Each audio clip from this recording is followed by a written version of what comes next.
This is how you install local WordPress in your machine. So local WordPress is a WordPress development tool wherein you can develop WordPress websites locally. So to download it, you can click the download here or the download in the menu. So let's click download and then let's select platform, and you can choose whatever platform you want. So I'm going to choose Windows, and then the first name, last name, it's not necessary. So the organization type, it depends on you. So I'm going to select a freelancer, and then the work email, that will be my working email. So, and then after that, click download.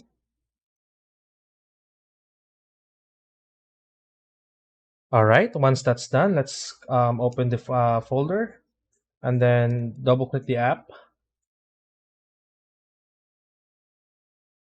Okay, and then here you can select the personal, and then you can just leave it the default path and then install. All right, it is successfully installed. So click finish and run local. And there you go. This is our WordPress local. So next, let's create a new site. So create a new site and then continue.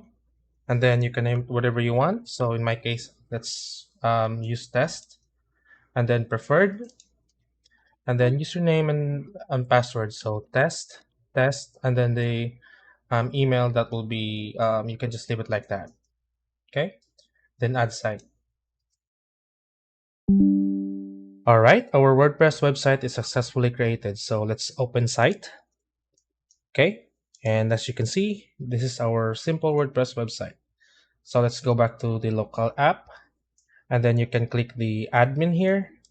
You can enable that. And then once you select the WP admin, it will redirect you to the admin dashboard. So yeah, that's it. That's how you install local WordPress in your machine.